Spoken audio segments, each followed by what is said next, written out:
Magandang buhay mga kaibon.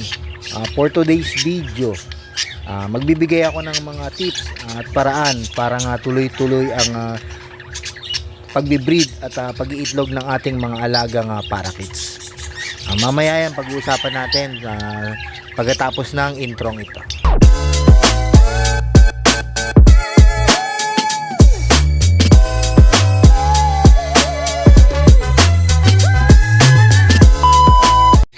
Welcome back mga kaibon. Pag-usapan nga natin yung tips para tuloy-tuloy ang pag-iitlog at pagbe-breed ng ating mga alagang parakeets. Yan, yung pag-uusapan natin ngayon. Maraming paraan ng pagbe-breed at pagpapatuloy ng pag-iitlog ng ating mga alagang parakeets. Yun nga, magbibigay ako ng 5 paraan o tips para nga mapabilis at tuloy-tuloy ang pag-iitlog at pagbe-breed ng ating mga alagang parakeets. Yun, 5 tips nga ang ibibigay ko para tuloy-tuloy nga ang pag-breed at pag-iitlog ng ating mga alagang parakeets. Yan. Number 1, bali unang gagawin natin ay meron dapat tayong tamang location na paglalagyan ng ating alagang mga ibon or parakeets.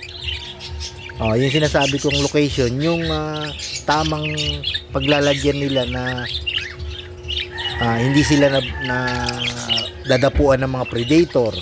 Yan, yung paglalagyan natin, halimbawa pwede tayong maglagay sa loob ng bahay or sa labas ng bahay, basta yung hindi sila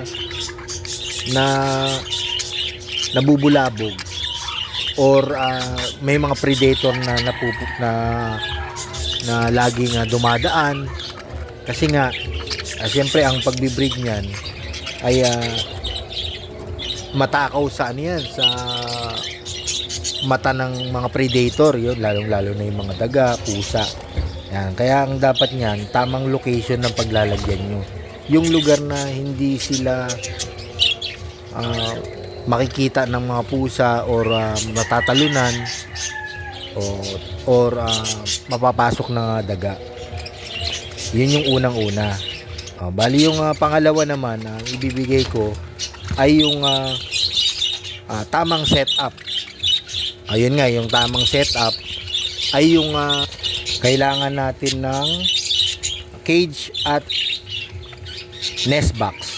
Yan, ayan yung tamang setup ng pag-breed or pag-iitlog ng ating mga alagang parakeets. Siyempre, hindi naman mag-iitlog yan or hindi sila mag-breed kung walang cage at yung pag-iitlogan nila yung nest box.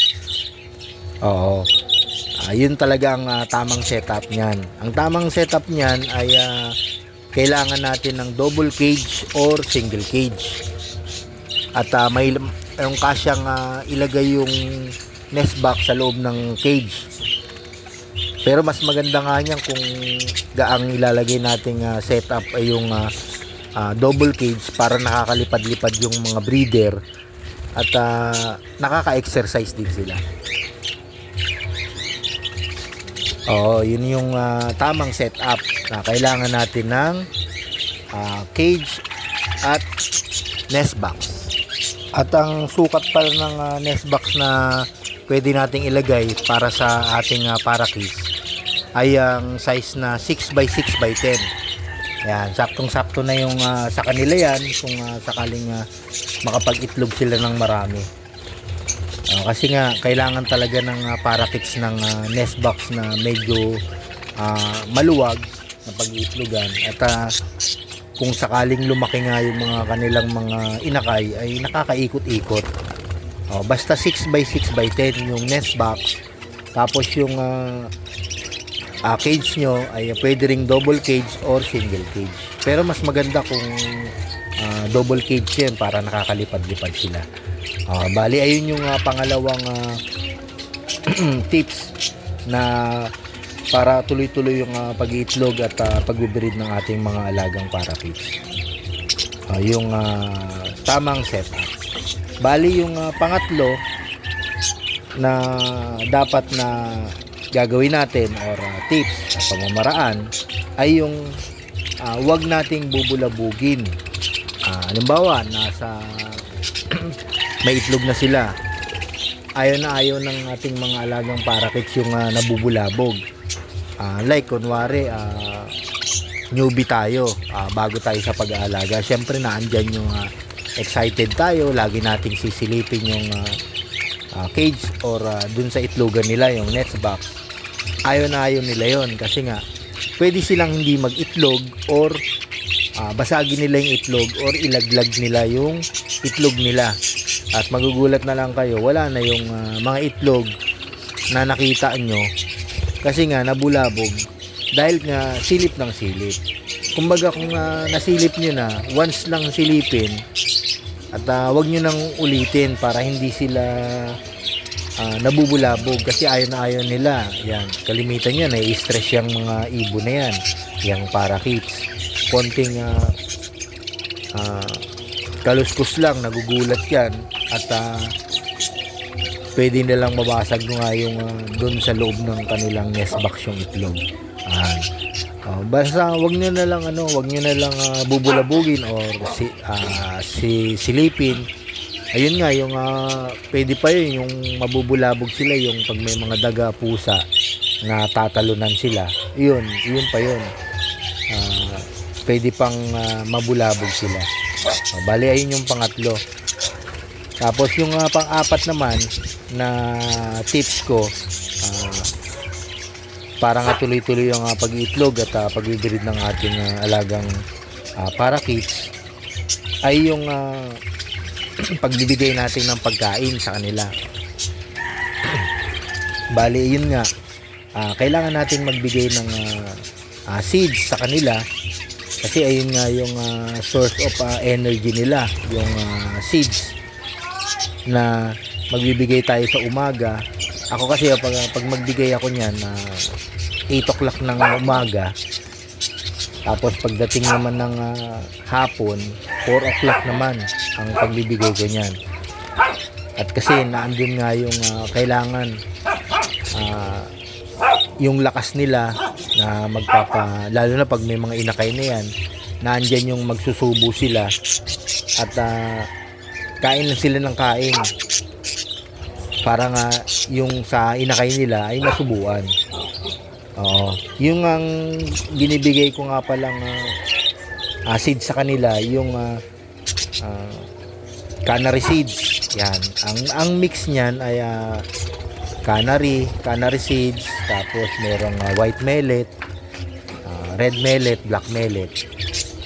At saka pwede rin tayo magbigay ng Integra 2000 sa kanila para nga yung malulusog yung kanilang mga inakay at dumami pa yung kanilang itlog. Bali ayun yung binibigay ko. Hindi naman kailangan na marami tayong ibigay na pagkain kasi nga pagka sobra nating binibigay yung pagkain, kain lang ng kain yan sila. Hanggat may nakikitang patuka sa kanilang lagayan, kain lang ng kain yan. Naandyan na yung tataba sila at pwedeng magkasapola yung ating babae, yung hen. Kaya yung tamang pagbibigay lang ng pagkain, halimbawa sa isang pares, bigay lang kayo ng kalahating takal lang.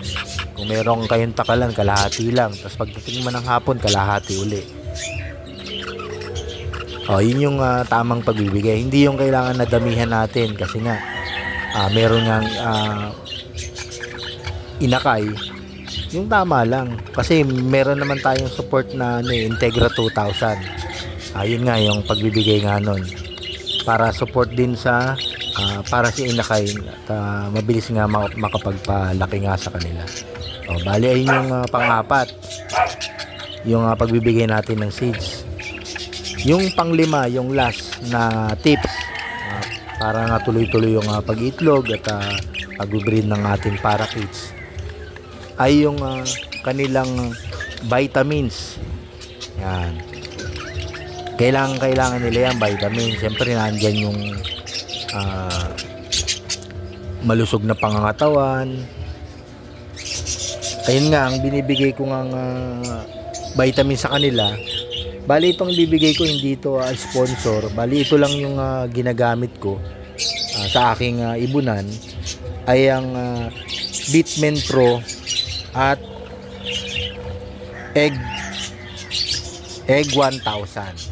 Yan, bali ayun yung mga binibigay ko sa kanila, ang vitamins at Egg 1000, yung Bitmen Pro at Egg 1000. Yan, para tuloy-tuloy yung pag-iitlog nila at pagbe-breed, para nga tuloy-tuloy yung production ng mga itlog at painakay ng ating mga alagang parakeets. Siyempre, naandyan pa yung pwede rin tayo magbigay ng gulay. Yan, kailangan din nila yan. Siyempre, hindi lang tayo pwede na laging seeds. Siyempre, meron tayong pang healthy diet naman sa kanila ay yung mga gulay na green leafy vegetable. Yan, pwede tayong magbigay ng kangkong, talbos ng kamote, pechay, basta kung ano yung green leafy vegetable na pwede sa kanila. Tapos siyempre, pwede rin tayong magbigay ng mineral block. Pwede rin tayong magbigay ng cattle bone. Yan, sa kanila. Mahalaga sa kanila yan kasi nga naandyan yung source of calcium na makukuha sa mineral blocks at cattle bone. Yan, ayun yung mga tamang pamamaraan or tips na para nga tuloy-tuloy yung pag-itlog at pagbe-breed ng ating mga alagang parakeets. Yan, yan ang lagi nyong tatandaan. Yang binigay kong 5 yan at tuloy-tuloy yung pag-itlog niyan at pagbe-breed ng ating mga alagang parakeets.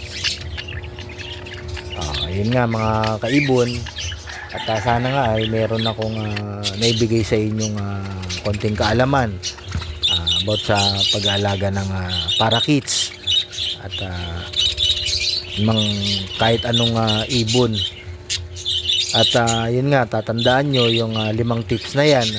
Ulitin ko yung 5 tips na yan para tuloy-tuloy yung pagbe-breed or pag-iitlog ng ating mga alagang parakeets.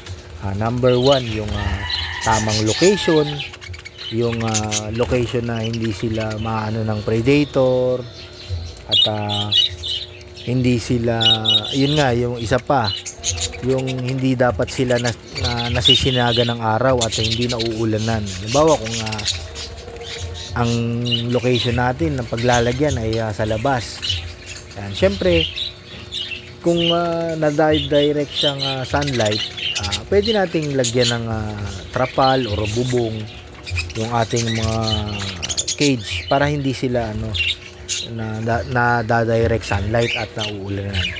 Siyempre, yun nga, ang iniiwasan natin pagka nakatapat sila sa araw ay pwede silang ma-heat stroke. Yun, madali silang ma-heat stroke kasi nga sa sobrang init na matuwakan. Tapos ngayon tag-ulan, siyempre hindi sila dapat mabasa kasi nga nandiyan yung pwede silang magkasipon or pagtatae. Ayun ang iiwasan natin sa ating mga alagang ibon or parakeets. Ayun yung unang-una, tamang location. Yung pangalawa, yung tamang setup. Ang tamang setup ay ang pagbibigay ng cage at nest box. Yan. Bali yung sa naman, yung nesting material naman ng parakeets ay yung kanilang mga dumi na lang yan. Hindi na natin kailangan maglagay ng mga nesting material na tulad ng mga African lovebirds na sila pa yung maglalagay ng kanilang nesting material, yung mga kusot or yung mga tangkay ng malunggay. Yan. Ngayon, yung mga parakeets, hindi na sila kailangan na nesting material. Bali yung mga dumi na lang nila na pinatutuyo ay na yung magiging nesting material na nila. Kaya yun nga, yung pangalawa, yung tamang setup. Ang pangatlo, yung wag nyong bubulabugin. Kasi nga, pag laging nabubulabog yung ating mga alagang parakit, hindi na yan mag-iitlog or hindi sila makapagpapasya ng kanilang mga itlog at hindi na sila magkakainakay. Basta iwasan lang natin silang mabulabog. Yun nga yung pangatlo. Yung pang-apat, yung tamang pagpapakain natin sa kanila. Yan, tamang pagpapakain, yung oras, yung amount ng pagbibigay natin ng seeds sa kanila. Pwedeng morning or afternoon or meron kasing ibang mga breeder na isang bigay lang, morning lang, buong maghapon na nila, kinabukasan na sila magbibigay. Depende na lang sa inyo kung anong mas magandang paraan pagbibigay. Sa akin kasi umaga at hapon. Tapos yung last na pang-5, yung magbibigay ng vitamins at gulay sa kanila. Yun nga, yung tandaan nyo na lang yung mga binigay kong tips sa inyo na para tuloy-tuloy nga yung pag-itlog at pag-ibrid ng ating mga alagang parakits.